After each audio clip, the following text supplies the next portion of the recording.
सीमा हैदर और सचिन की प्रेम कहानी की तरह यूपी के अजय सैनी और उसकी बांग्लादेशी प्रेमिका जूलिया अख्तर की कहानी भी चर्चाओं में है। जूलिया अख्तर ने मुरादाबाद पहुंचकर हिंदू रीति रिवाज से पहले अजय से शादी की और इसके बाद वो अपने पति को लेकर बांग्लादेश चली गई। साथ ही इस दौरान अजय की मां ने एसएसपी से मिलकर अपने बेटे को देश वापस लाने की गुहार लगाई। अजय के वापस लौटने पर सिविल लाइन पुलिस ने रविवार कई घंटों तक उससे पूछताछ की। उसमें उसने बताया कि वो परिवार से मनमुटाव के चलते पत्नी जूलिया अख्तर के साथ बांग्लादेश चला गया था। उसने ये भी बताया था कि पत्नी जूलिया उसे बॉर्डर पार कराकर पश्चिम बंगाल तक छोड़ कर गई थी, लेकिन गुरुवार को उसने मीडिया के सामने बयान दिया कि वो बांग्लादेश नहीं गया था, बल्कि पश्चिम बंगाल में बॉर्डर के पास किराए का मकान लेकर रह रहा था। इस मामले पर एसएसपी हेमराज मीणा का कहना था कि अजय ने पूछताछ में पुलिस को बताया था कि वो बांग्लादेश गया था, तभी अजय भी उसी महिला के साथ बांग्लादेश चला गया था। अब वापस आया है। एलआईयू टीम और स्थानीय पुलिस ने उससे पूछताछ की है, उस पर नजर रखी जा रही है। पूछताछ में कुछ चीजें पता चली हैं, उस पर विधिक कार्रवाई की जाएगी। अजय सैनी ने बताया कि जूलिया अख्तर उसकी पत्नी है। साल 2017 में फेसबुक द्वारा दोनों की मुलाकात हुई थी। बांग्लादेश की रहने वाली है और उसकी शादी हो चुकी थी और पहले पति की मौत हो चुकी है। उसकी एक 9 साल की बेटी भी है। 2022 में वो मुरादाबाद आई थी, हिंदू रीति रिवाज से शादी की थी और यहाँ रुकने के बाद किराएदारों में कुछ झगड़ा हुआ, जिसके बाद उसको जाना पड़ा। देखिए, सोशल मीडिया के जरिए मेरे फेसबुक से उसकी मुलाकात हुई। सन 2017 में मुलाकात हुई। होने के बाद कुछ साल बाद चलती रही, तो सन 2022 में आई कि मुझसे बोली शादी करनी है मेरे को। तो सन 2022 में आ गई वो। 14 जून को हमने शादी करी। शादी करने के बाद 15 दिन रुकी वो घर पे जी। 15 दिन रुकने के बाद बोली मेरे किराएदारों में झगड़ा हो गया, मुझे जाना पड़ेगा। तो चली गई। जाने के बाद 2 महीने बाद फिर वापस आई सितंबर में। आने के बाद 1.5 महीने रुकी, जिसमें कि 1 महीने मैं उसके साथ था घर पे ही, और फिर मैं वापस काम पर चला गया अपने कर्नाटक। तो 15 दिन जो रुकी थी, बाद में मम्मी से कुछ बात झगड़ा हो गया इन साथ वो दोनों में, पता नहीं, वो फिर वापस चली गई। जाने के बाद 11 महीने बाद मैं आया इधर वापस कर्नाटक से। तो मेरे से भी मम्मी का थोड़ा झगड़ा हो गया, तो मैं भी अपना घर छोड़ के वेस्ट बंगाल में रहने लगा। अच्छा। वेस्ट बंगाल में रहते हुए जब वो दोबारा दूसरी बार जो जूली आई थी मेरी वाइफ, आने के बाद मैंने उससे एक सिम कार्ड ले लिया था बांग्लादेश का। और मुझे मालूम था कि बॉर्डर एरिया में थोड़ा 2-4 किलोमीटर के रेंज में उस पर नेटवर्क आते हैं, तो वही सिम कार्ड यूज़ कर रहा था मैं। बंगाल में रहने लगा। वहाँ से आने के बाद रहता हुआ, तो वहाँ पर बंगाल में बहुत सारी बारिश हो रही थी, बहुत बारिश हो रही थी। तो मेरा पैर फिसल गया। पैर फिसलने के बाद मेरे सर में चोट आ गई। चोट आने के बाद वही फ़ोटो मैंने उसी नंबर से सेंड कर दिया मम्मी को। तो मम्मी को लगा कि मैं सच में अपने ससुराल बांग्लादेश में हूँ, बट ऐसा कुछ नहीं था। मैं वेस्ट बंगाल में था, बांग्लादेश नंबर की सिम यूज़ कर रहा था मैं। तो फिर आप खुद आए कि पुलिस लेके आई आपको वहाँ से? देखिए, पुलिस का सबका मेरे पास, न्यूज़ वालों का, वहाँ से जो फ़ोटो भेजा था मैं, जो गिर गया था पैर फिसल के, तो वो फ़ोटो मेरी मम्मी मीडिया में ले आई थी। ले आने के बाद पुलिस भी, इंटरपोल, सीबीआई, ये सब न्यूज़ वाले सब मेरे पास फ़ोन कर रहे थे।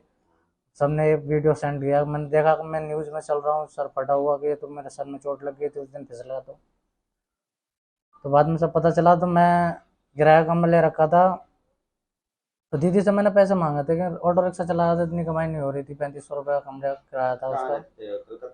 कलकत्ता में रहता था। 3500 रुपये रूम भाड़ा लेके 15 तो ऐसे होगा। आपकी जो पत्नी है जिन्होंने आपसे शादी की थी, जूली अख्तर, वो बांग्लादेश में कहाँ रहती है? बांग्लादेश में वो ढाका गाजीपुर में रहती है। अच्छा। ढाका गाजीपुर में। आप कभी नहीं गए वहाँ पे? नहीं, मैं नहीं गया। मेरे पास पासपोर्ट भी नहीं अप्लाई कर रखा, बट अभी अगर अपॉइंटमेंट मिल जाएगा लेटर तो नहीं जाना आया। चाहेंगे? बिल्कुल जाना चाहूँगा, सब ससुराल है, जाऊँगा नहीं। सुनीता जी, आप बताइए, आपके बेटे जो हैं वो आ गए हैं। वहीं अजय की मां का कहना है कि बेटा उन्हें गुमराह करने के लिए बांग्लादेश के नंबर से फोटो भेज रहा था। वो बंगाल में ही था क्योंकि उसका उससे झगड़ा हुआ था। साथ ही भाइयों ने भी कहा था कि अगर बांग्लादेश से जूली वापस आएगी तो वो उसे नहीं रखेंगे। जो बात बता रही है ये बात सब सच है।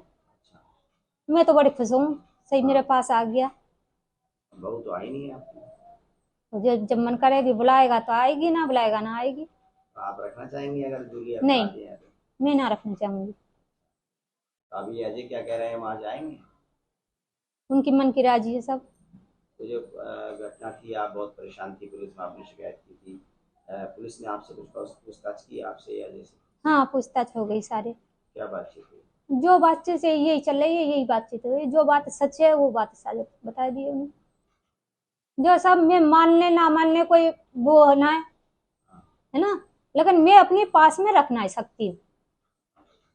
वहीं एसएसपी हेमराज मीणा ने पूर्व में बताया था कि अजय अपनी मर्जी से बांग्लादेश गया है, वहां पर उसको किसी प्रकार की दिक्कत नहीं है। बहरहाल जूली बांग्लादेश में है और अजय भारत में, घर मुरादाबाद आ चुका है। अजय की चाहत है कि किसी भी तरह जूली के साथ रहे, लेकिन दोनों देशों के बीच की सीमाएं और धर्म बाधा बन रहे हैं। देखिए, थाना सिविल लाइन में एक महिला के द्वारा एक प्रार्थना पत्र दिया गया था। उसके द्वारा बताया गया था कि उनका बेटा है अजय सैनी, करीब 24 साल की उम्र है। वो किसी जूली नाम की लड़की के साथ में यहाँ से कहीं चला गया है और इसकी जांच क्षेत्राधिकारी सिविल लाइन और इंस्पेक्टर एलआई के द्वारा की गई, जिसमें जानकारी मिली कि इस महिला मतलब जो महिला का जो लड़का है अजय सैनी, इनके द्वारा किसी लड़की से फेसबुक पे बात होती थी और उसका नाम जूली है और इनकी कहीं मंदिर में इन्होंने शादी भी किया था और अभी वो महिला है वो वापस कहीं चले गई है और उसी के साथ में लड़का उसको छोड़ने गया था, अभी तक वापस नहीं आया है। ये जानकारी मिली है अपुष्ट सूत्रों से कि जो महिला है वो कहीं बांग्लादेश की रहने वाली बताई जा रही है, लेकिन अभी तक उसके संबंध में कोई स्पष्ट जानकारी नहीं मिली है। उनका पासपोर्ट और जो डिटेल्स हैं वो अभी तस्दीक नहीं हो पाए हैं और अभी तक की जो जानकारी मिली है उसमें लड़के ने फिर बाद में फेसबुक पर अपनी मम्मी से बात भी किया है, जिसमें उसने बताया था कि मुझे यहाँ पे लोगों ने परेशान किया जा रहा है, लेकिन जब उससे दोबारा बात की गई है तो उसने बताया कि वो अपनी मर्ज़ी से वहाँ पे गया है और अभी उसको कोई दिक्कत नहीं है। इस संबंध में क्षेत्राधिकारी सिविल लाइन और इंस्पेक्टर एलआईयू और हमारी जो सर्विलांस टीम है उसको इसमें लगाया गया है। वो जिन नंबरों से वार्ता हो रही है और जिस फेसबुक आईडी का यूज़ किया जा रहा है उसकी डिटेल्स लेकर और किस महिला के साथ में ये लड़का गया है और वर्तमान में इसकी लोकेशन कहाँ है, इन सब चीज़ की जानकारी करके है और इसमें एक डिटेल इंक्वायरी इसमें की जा रही है।